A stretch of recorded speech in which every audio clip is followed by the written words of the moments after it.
Donc on poursuit avec la résolution de différentes équations. On va s'intéresser d'abord à la résolution des équations de second degré. Lorsqu'on a des équations de la forme ax au carré plus bx plus c, qui est égal à 0, qu'on cherche à résoudre, on va pouvoir utiliser une certaine procédure qui nous permet de trouver les racines de cette équation. Donc déjà, il faut savoir à quoi on peut s'attendre. Déjà, on peut avoir euh, différentes racines. Donc les racines, c'est quoi? Ce seront les valeurs de x qui annulent l'équation. Donc ce sont les valeurs de x pour lesquelles l'équation ax au carré plus bx plus c est égale à 0. Donc on a différents cas. On peut avoir deux racines distinctes. Donc ce sera, disons, x1 et x2. Donc on aura deux valeurs distinctes pour lesquelles, une fois mise dans l'équation, l'équation s'annule. On peut avoir une racine double, c'est-à-dire que dans la résolution de notre équation, on va trouver que on a une racine double, donc une seule valeur qui annule l'équation, mais qui revient deux fois. Et on peut aussi ne pas avoir de solution, du moins dans les réels. Donc aucune racine dans les réels.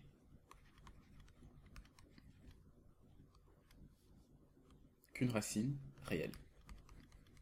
Okay. Donc la première chose lorsqu'on a une équation de la sorte, c'est de trouver le discriminant. Donc on va chercher à trouver delta. Delta est donné par b carré moins 4ac.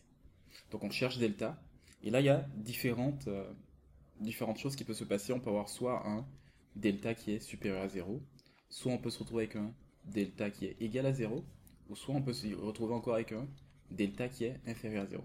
Donc dans le cas où delta est supérieur à 0, là on aura deux racines.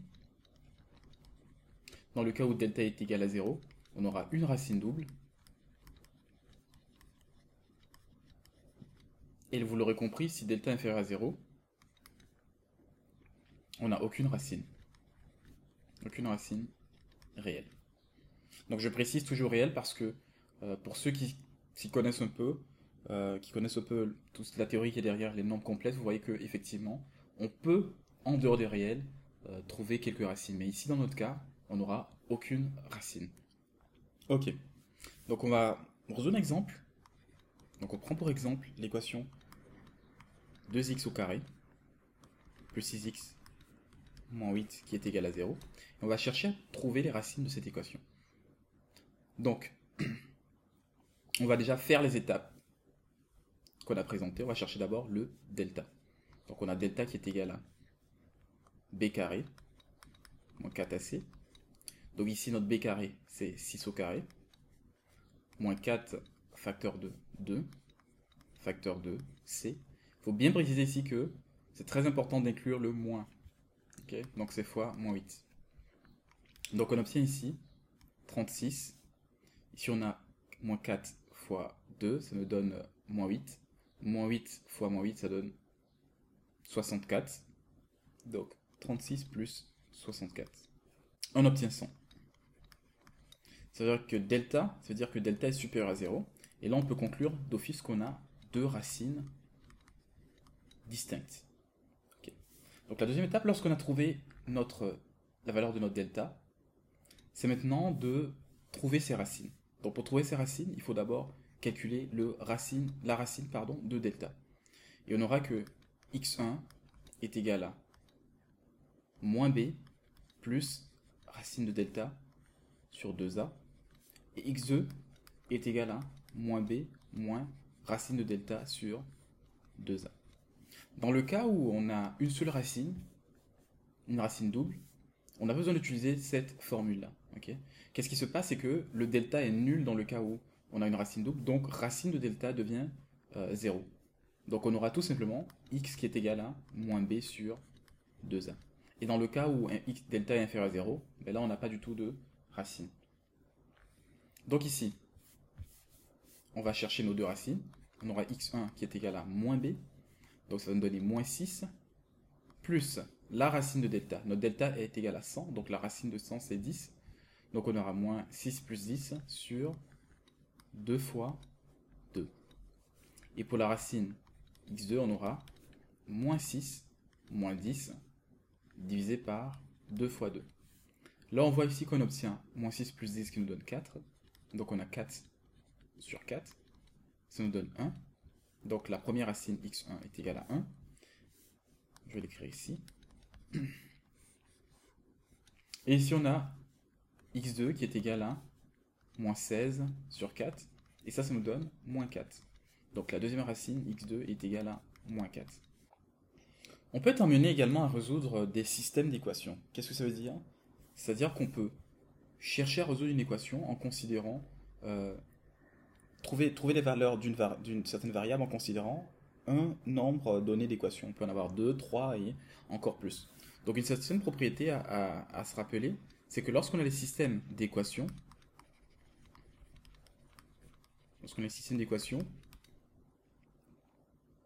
c'est-à-dire habituellement des systèmes avec plusieurs variables, c'est que le nombre de variables est égal au nombre d'équations. Okay? Donc le nombre d'inconnus qu'on cherche sera égal au nombre d'équations. C'est-à-dire on ne peut pas nous demander de résoudre un système d'équations avec 2 inconnus si on a une seule équation. On ne peut pas nous demander de résoudre un système d'équations avec 4 inconnus si on a seulement 2 équations. Okay? Donc il faut que le nombre d'équations soit proportionnel au nombre d'inconnus. Donc considère l'exemple suivant. Y qui est égal à x moins 2 et 3y qui est égal à 2x plus 1. Donc cherchons à résoudre ici ce système d'équations. Donc on va chercher à trouver les valeurs de y et de x. Donc une certaine façon de procéder pour résoudre ce système d'équations-là, c'est de passer par la méthode de substitution. Qu'est-ce que ça veut dire? On va essayer d'isoler la valeur d'une certaine variable dans une première équation et la remplacer dans la deuxième équation. Donc procédons ici pour voir. Donc ici, on peut isoler la valeur de y. C'est déjà fait. On a y qui est égal à x moins 2. Et on va prendre cette valeur-là, de y qui est égal à x moins 2, pour venir l'injecter dans la deuxième équation. Donc on aura ici 3 multiplié par la valeur de y qui est x moins 2, qui est égal encore à 2x plus 1. Donc à ce moment-là, on peut résoudre l'équation. On va faire le produit ici. On aura 3x moins 6, qui est égal à 2x plus 1. Donc on peut isoler à présent les x d'un côté et les constantes d'un autre côté.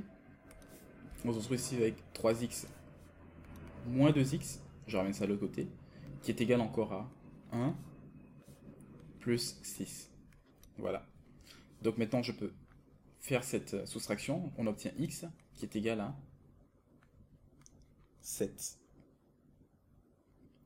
Donc une fois qu'on a obtenu x est égal à 7, on a trouvé la réponse pour la valeur d'une seule des variables. Il faut maintenant venir trouver la réponse de la valeur à la seconde variable. Qu'est-ce qu'on fait? C'est qu'on va prendre maintenant, une fois de plus, le x qui est égal à 7, pour venir le remplacer dans une des équations ici. Donc je vais prendre en l'occurrence y est égal à x moins 2 parce qu'elle est beaucoup plus simple. Donc ici on se retrouve avec y qui est égal à la valeur de x qui est 7 moins 2. Et je sais que 7 moins 2 c'est égal encore à 5. Ça veut dire que y est égal à 5. Donc par la méthode de substitution, on a trouvé que y est égal à 5 et x est égal à 7. Donc c'est pas toujours les cas qu'on va utiliser les substitutions. Souvent il y aura d'autres méthodes de procédé qui sont beaucoup plus simples. Tout dépend des équations auxquelles on est confronté. Donc considérons à présent, dans l'exemple suivant, y est égal à x sur 3 et y est égal à 2x plus 1. Donc ici on cherche encore une fois à trouver la valeur des différentes variables. Donc on a deux équations et deux inconnus, donc le compte est bon. Donc ce que je peux faire ici, bien sûr on peut passer par la méthode de substitution, mais il y a une autre méthode également de résolution. Donc on peut ici penser à diviser y, la première équation, sur la deuxième équation. Ou l'inverse, c'est-à-dire que je peux faire y, je peux faire 1 sur 2, et j'obtiens ici x sur 3 divisé par 2x plus 1. Et je sais ici que y, 1 sur 2, ça donne encore y sur y. Ok? Et cette valeur-là, ça me donne 1. Donc j'obtiens que x sur 3 sur 2x plus 1 est égal à 1. Et là, à ce moment-là, si on connaît bien les propriétés des divisions comme ça, des fractions, on sait qu'on peut faire descendre le 3 en bas. On obtient x divisé par le 3 descend en bas ici. J'ai entre la parenthèse 2x plus 1 qui est égal à 1. Donc là, à ce moment-là, qu'est-ce que je peux faire? Je peux faire un produit croisé. Donc je sais ici que j'ai 1 qui est égal encore à 1 sur 1. C'est exactement la même chose. Donc j'aurai x multiplié par 1 qui est égal encore à 3 fois 2x plus 1 multiplié par 1 ici. Donc à ce moment-là, je sais que x est égal à 3 facteur de 2x plus 1.